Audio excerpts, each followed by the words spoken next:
Nunca imaginé que el sonido del metal retorciéndose marcaría el comienzo de mi renacimiento. Eran las 3:17 de la madrugada.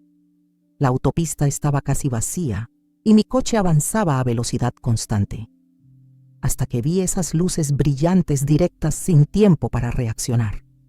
Un camión sin placas me embistió con tal violencia que el mundo se volvió cenizas.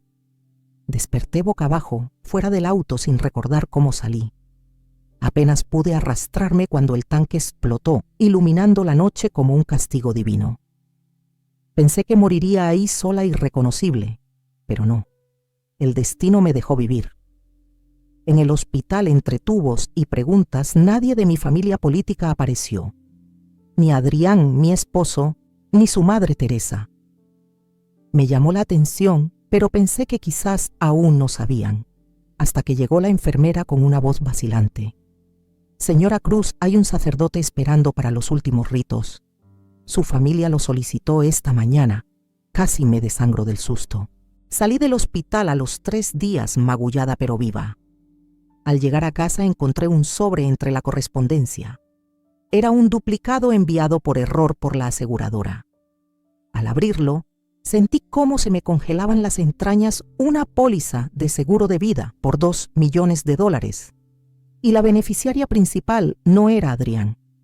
Era Teresa, su madre. Me quedé paralizada. Recordé sus comentarios casuales sobre asegurar el futuro, sus bromas de mal gusto sobre lo peligroso que era mi trabajo. Pero esto ya no era paranoia. Era intento de asesinato. Y yo tenía las pruebas. Me pregunté cómo alguien podía planear tan fríamente la muerte de una persona que los ha mantenido económicamente durante años. Porque sí, esa era yo. Mientras Adrián iba y venía entre proyectos, yo auditaba cuentas turbias y pagaba la hipoteca de su familia con mi salario. Yo era el seguro, pero no más. En vez de confrontarlos de inmediato, opté por hacer lo que mejor sé investigar.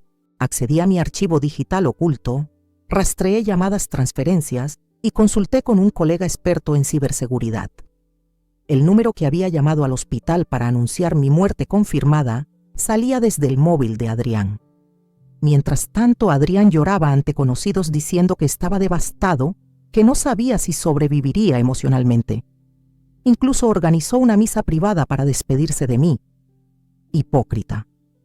Actuando mientras esperaba el depósito del seguro. Contacté a un abogado penalista de confianza. Le entregué copias de todo. Él me miró con esa mezcla de respeto y temor que solo se da cuando alguien descubre una verdad que cambia todo. Daniela, si no fueras tú, la víctima, pensarían que es una historia de novela negra. Guardé silencio. Aprendí que el silencio tiene poder, porque mientras ellos pensaban que yo aún estaba débil, yo estaba preparando mi estrategia. No llamé a Adrián, no respondí los mensajes falsos de preocupación, solo observaba. Y entonces, un día mientras caminaba disfrazada entre las sombras del juzgado, vi lo que necesitaba Teresa en la oficina del notario, solicitando la activación urgente de la póliza con una copia falsificada de mi acta de defunción. En ese momento supe que había llegado la hora.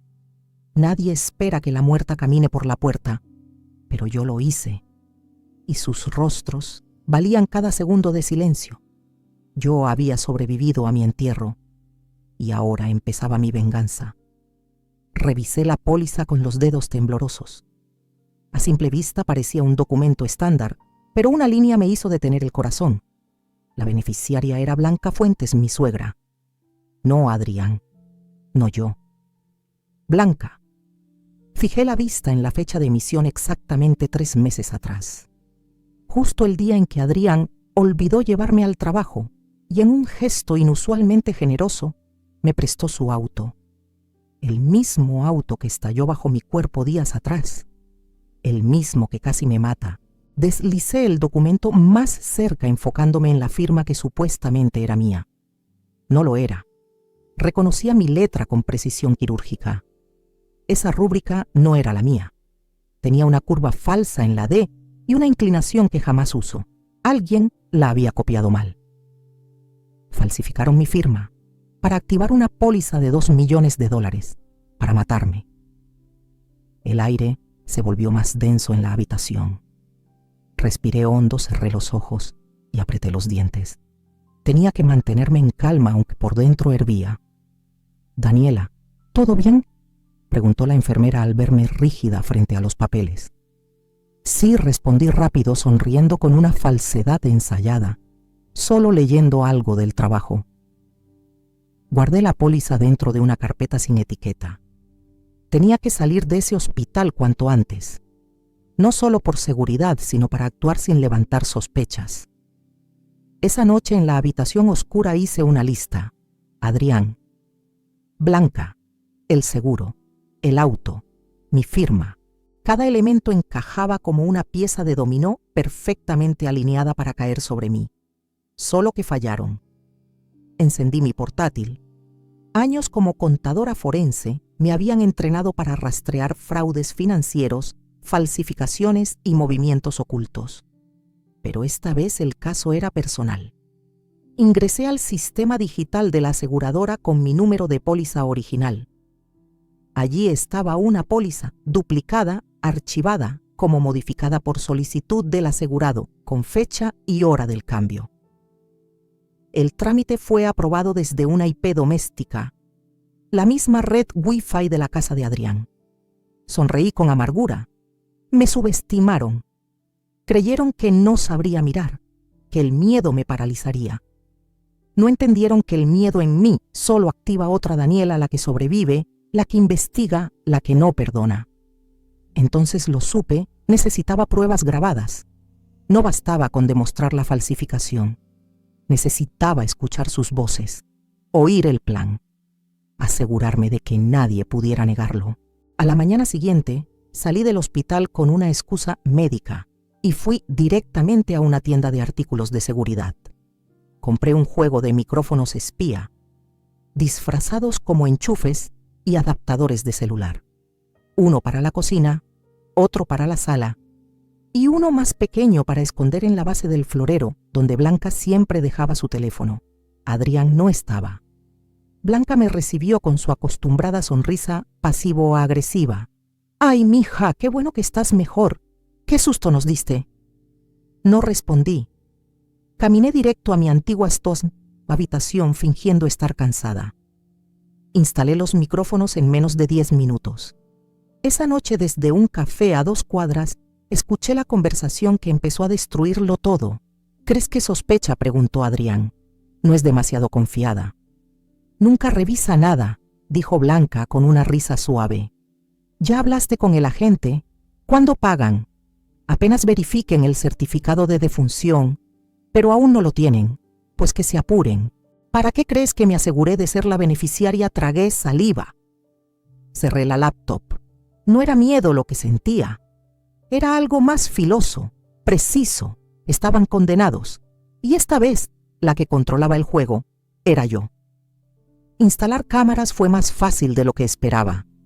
Nadie sospecha de una mujer que finge estar rota. Volví a casa como si nada. Blanca me abrazó con ese toque teatral que tanto detestaba, mientras Adrián mantenía su sonrisa de vendedor de sueños. Me ofrecieron té, me preguntaron si me sentía mejor.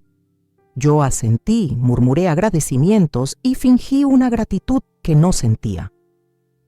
En mi bolso llevaba 2 cámaras pequeñas, una con sensor de movimiento y otra con grabación continua.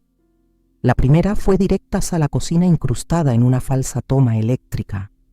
La segunda la escondí en una vieja cafetera que sabían que nunca usaba. También dejé activo uno de los micrófonos que había probado días antes, justo debajo de la mesa del comedor.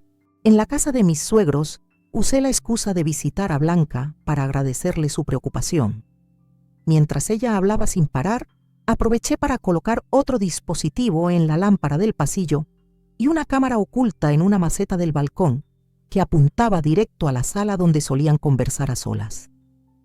Lo que grabé esa misma tarde me heló la sangre. Adrián entró a casa con una caja que reconocí de inmediato mis antiguos archivos del trabajo, cosas que pensaba que había perdido en el accidente. Blanca lo ayudó a colocarla sobre la mesa, y mientras removían papeles y objetos, empezaron a hablar como si el mundo entero les perteneciera. ¿Le dijiste lo del auto?, preguntó ella casi con burla. No, claro que no. ¿Para qué?, respondió Adrián. Todo estaba listo, el líquido de frenos drenado, el sensor de aceleración bloqueado. Solo tenía que manejar y ya. Blanca rió, una risa que no tenía nada de humana. Yo misma llamé al taller para que dijeran que lo revisaron. Nunca lo hicieron. ¡Qué ingenua! Y si alguien pregunta, que pregunten. Tenemos todo a nombre de ella. Hasta parece que se mató sola por un descuido. Hubo un silencio corto. Luego Adrián dijo algo que me hizo temblar. Cuando el dinero llegue, nos vamos. Comenzamos de cero. Sin ella, agregó Blanca. Las palabras no dolían. Lo que dolía era haber compartido una vida con alguien que podía planear tu muerte con esa frialdad. Volví a reproducir el video cuadro por cuadro. La caja, los gestos, las miradas. Todo indicaba complicidad, pero también revelaban algo más: confianza en su impunidad. Ese fue su error. Copié los archivos a una nube segura. Después instalé un software que activaba las cámaras cada vez que alguien mencionaba seguro auto o muerte. Lo que siguió fue una colección de confesiones involuntarias, frases lanzadas sin pensar. Cada una se sumaba a la evidencia. Una semana después, capté otra conversación. ¿Y si sobrevive más tiempo?, preguntó Blanca nerviosa. No lo hará. Está débil. Se quebrará sola. ¿Y si empieza a sospechar? ¿Sospechar de qué? No tiene pruebas. No es estúpida, pero tampoco es inmortal. Sonreí. Qué equivocados estaban. Mientras ellos se hundían en su arrogancia, yo armaba mi caso. Cada grabación, cada frase, cada risa cruel, se convirtió en un ladrillo de la pared que yo levantaba entre ellos y mi libertad. La cocina, que alguna vez fue el lugar donde soñé con formar una familia, ahora era mi centro de operaciones. Las ollas, los tazones, los electrodomésticos. Cada rincón tenía ojos. Yo ya no era la mujer que amaban, era la testigo. Y ellos, los culpables que se grababan solos día tras día sin saberlo. Nadie te prepara para descubrir que tu vida vale más muerta que viva.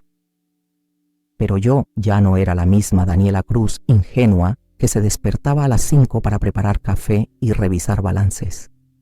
Esta vez necesitaba a alguien con colmillos, y la encontré. Se llamaba Alma de León, exfiscal federal, mirada de hielo y reputación de hacer temblar a políticos corruptos y banqueros embusteros. La contacté por medio de una colega del trabajo, quien la había visto derribar a 3 grandes empresarios con una sola audiencia. Nuestra primera reunión fue breve e intensa, sin sentimentalismos. Tu caso no es raro, Daniela me dijo mientras observaba los videos grabados, pero tu sangre fría sí. Y eso es lo que va a darles la estocada. Le entregué todo: las grabaciones, las fechas, los documentos falsificados, la póliza y hasta los reportes del mecánico que nunca existió. Alma revisó cada archivo como si fueran piezas de un tablero de ajedrez.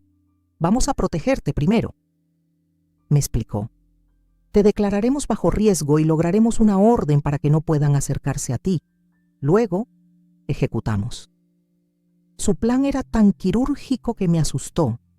No solo blindaríamos las pruebas, sino que lanzaríamos una denuncia penal y civil a la vez. No habría espacio para que Adrián o Blanca reaccionaran. Todo se haría en una mañana: demanda por tentativa de homicidio agravado, fraude al seguro y falsificación de identidad. ¿Y si intentan escapar?, pregunté. No van a escapar. Ya solicitamos monitoreo de sus movimientos financieros. El dinero del seguro aún no lo han cobrado, y si lo intentan, saltará la alerta. Es cuestión de tiempo. Durante las siguientes 2 semanas, nos reunimos en una oficina discreta lejos del centro. Alma coordinaba cada paso con un pequeño equipo: una analista forense, un perito de seguros y un exagente de inteligencia bancaria. Cada noche me iba a dormir con miedo, pero también con algo nuevo poder. Una noche Alma me envió un mensaje corto, mañana 8:00 am, hora de iniciar. Ese día no desayuné, no hacía falta. El vértigo era suficiente. Llegamos al juzgado con una carpeta gruesa de pruebas, copias certificadas de cada grabación y declaraciones notariales. La denuncia fue radicada con la etiqueta riesgo de vida y solicitamos medidas inmediatas. A las 9:15 am, un oficial notificó a Adrián y a Blanca de la orden de alejamiento. A las 9:45 am, sus cuentas bancarias fueron congeladas preventivamente. Y a las 10:10 am, recibí la llamada que esperaba. Daniela dijo: Alma. Acaban de intentar transferir dinero desde una cuenta secundaria en Panamá. Lo tenemos todo. Mañana mismo se emitirá una citación judicial. Colgué el teléfono con una calma que no reconocía.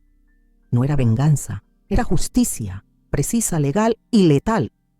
Esa tarde Alma me miró con complicidad. Hoy dejaste de ser la víctima. Ahora eres la arquitecta de tu propio caso. Y yo por primera vez lo creí. Fue idea mía. Alma me miró con duda al principio, pero terminó aceptando. Una cena. Segura preguntó. Es riesgoso. Ellos creen que ganaron. Están relajados. Es el momento perfecto para que se muestren. Así nació la cena de reconciliación.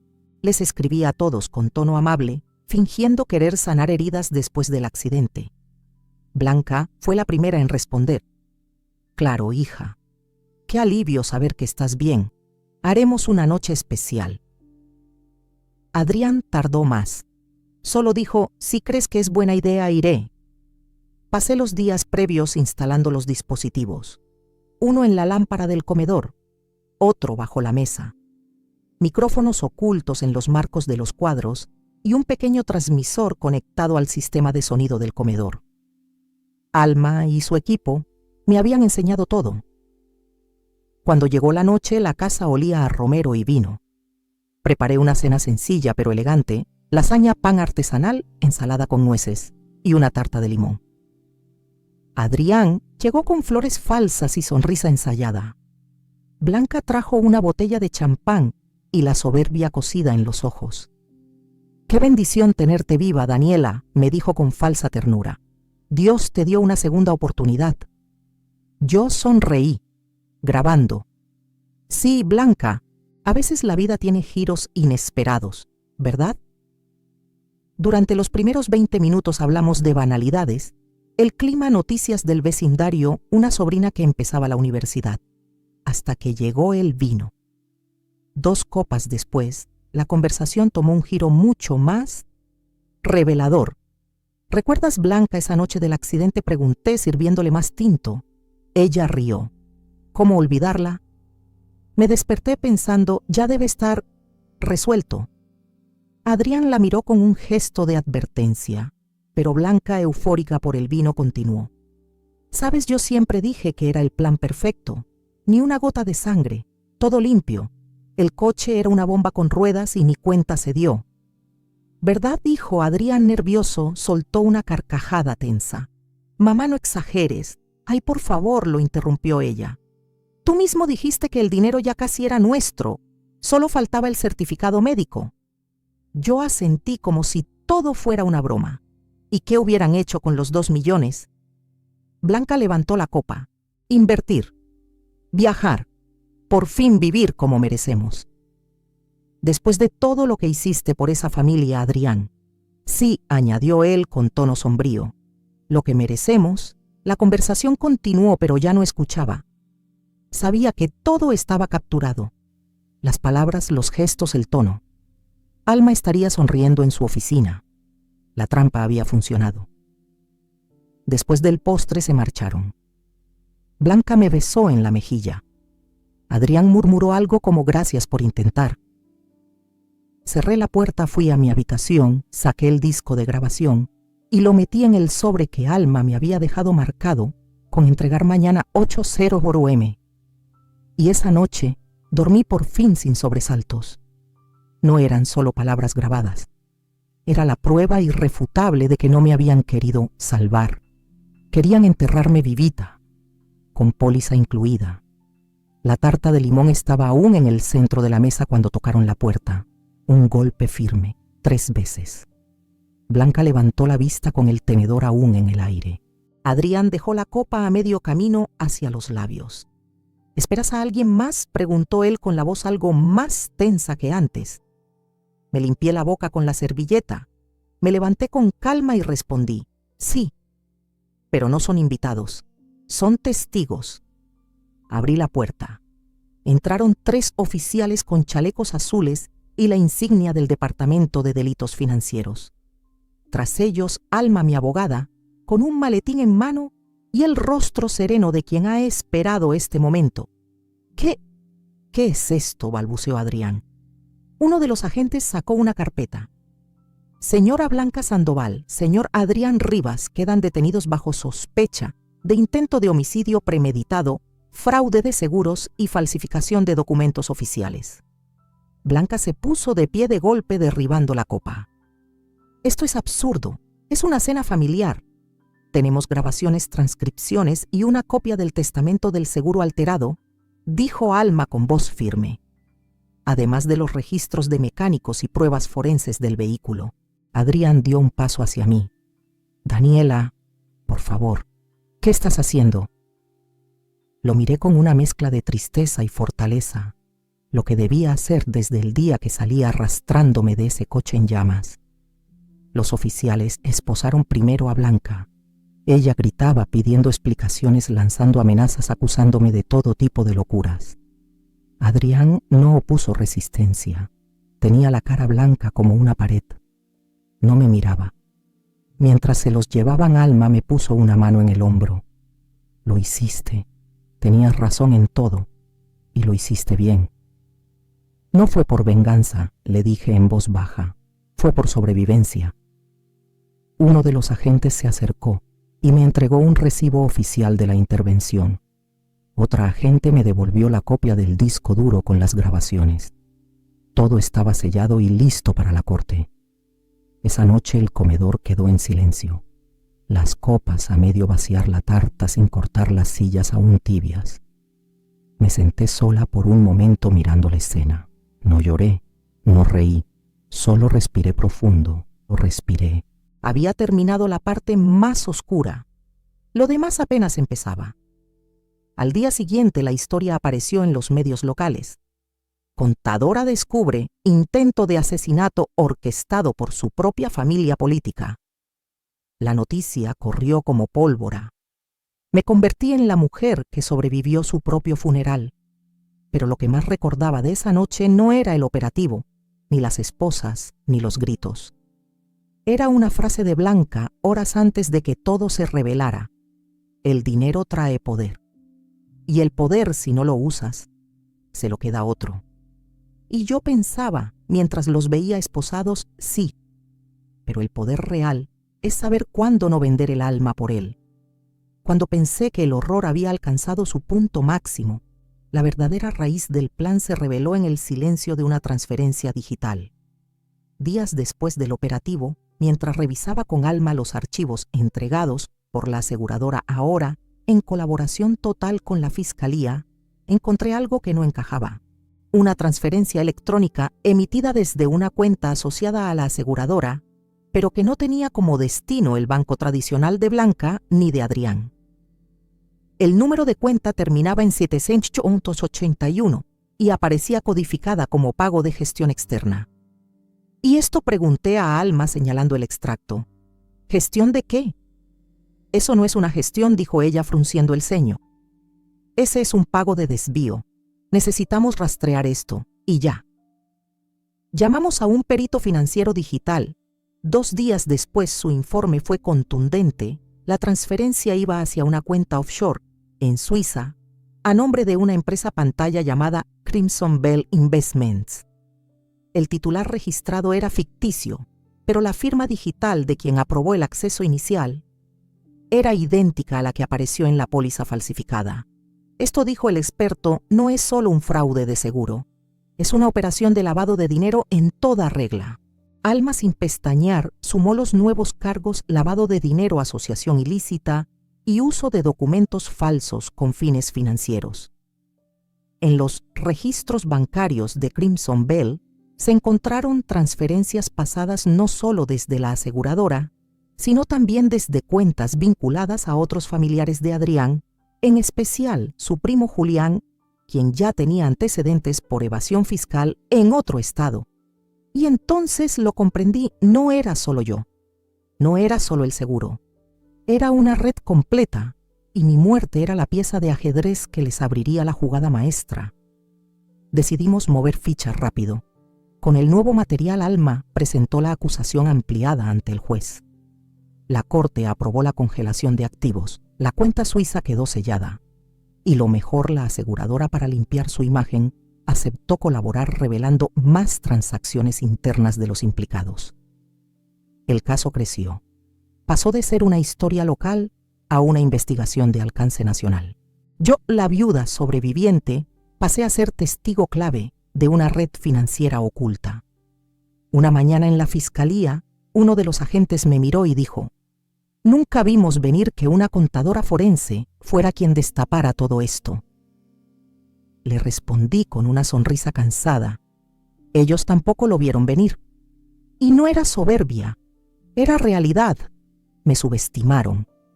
Me creyeron rota, débil, incapaz de armar un rompecabezas que ellos habían diseñado con tanta frialdad. Pero olvidaron que yo vivía de detectar errores, de ver los números donde otros solo ven cifras, de oler un patrón aunque lo escondieran en las sombras.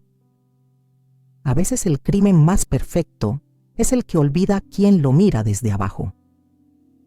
El día que la Corte Internacional aprobó la solicitud de cooperación con Suiza, supe que la batalla estaba ganada. Pero la guerra la había ganado desde el momento en que decidí no morir. La historia aún no había terminado, pero yo ya había empezado a escribir el capítulo más importante, el que no hablaba de dinero, sino de dignidad. Me fui antes de que el juicio terminara. No por miedo, sino porque ya no quería mirar atrás. Con el apoyo de Alma y de las autoridades hice lo que nunca pensé: dejé mi país, mi apellido en la prensa y todo lo que alguna vez llamé hogar. El proceso judicial continuaría con mi testimonio grabado. La fiscalía tenía todo. No me necesitaban ahí. Yo ya había hecho mi parte. Me instalé en una ciudad costera en Portugal bajo un nombre discreto, pero con la misma firmeza de siempre. No tenía redes sociales, no daba entrevistas, pero cada noche, mientras el mar susurraba desde el balcón, escribía sobre lo que nadie ve: los contratos invisibles que se imponen en las familias, las violencias camufladas de amor, los silencios que pesan más que un grito. Y un día entendí que eso no podía quedarse solo en mis cuadernos. Lancé Contar para Salvar, una plataforma digital que permite a mujeres de todo el mundo documentar abusos financieros familiares, deudas impuestas, seguros manipulados, cuentas controladas. La página ofrecía asesoría legal anónima, modelos de denuncia y conexiones con redes de apoyo locales.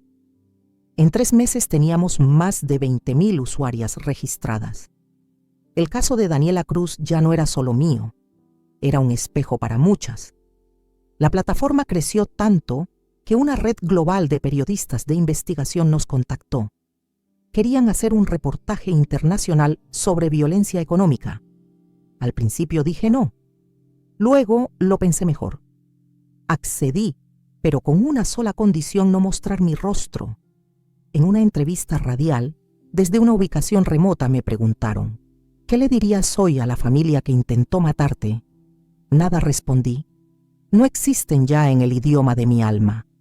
Y a las mujeres que creen que nunca van a salir de eso, que no necesitan suerte, necesitan estrategia y red, porque solas no debemos estar nunca más. La conductora hizo una pausa larga. Luego preguntó: ¿quién sos ahora? Respiré hondo y dije: soy quien firma su vida con libertad. La frase se volvió viral. Apareció en blogs, podcasts, camisetas de lucha. Pero para mí no era marketing. Era verdad. Habían fingido mi muerte por dinero. pero yo había decidido renacer por convicción. Ahora camino por calles que no me conocen. Compro pan sin mirar por encima del hombro. Duermo con las ventanas abiertas. No porque el mundo sea más seguro, sino porque yo lo soy. Me escriben mujeres desde México, España, Colombia, Brasil. Me cuentan historias que parecen ficción. Algunas fueron despojadas de sus ahorros, otras firmaron créditos sin saberlo.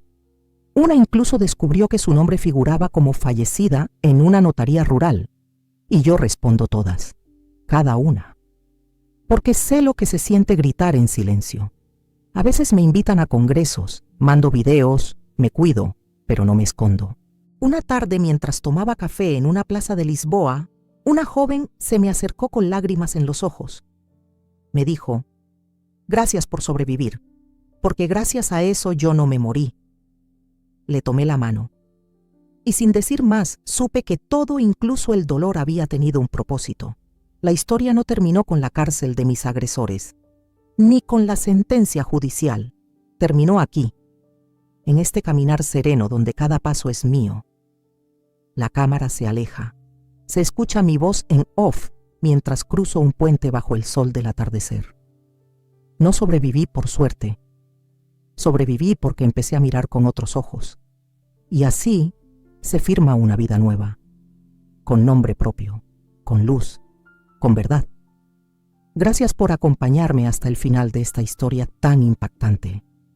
Si te conmovió el camino de Daniela y te hizo reflexionar sobre las formas silenciosas de violencia que muchas personas enfrentan, te invito a compartir este video. No sabemos a quién podríamos estar ayudando con solo un clic. Suscríbete al canal para más relatos reales de valentía, traición y resiliencia. Activa la campanita para no perderte la próxima historia, porque aquí cada voz cuenta y cada historia merece ser contada. Y recuerda, sobrevivir no es el final, es apenas el comienzo de una nueva vida. Nos vemos en el próximo video.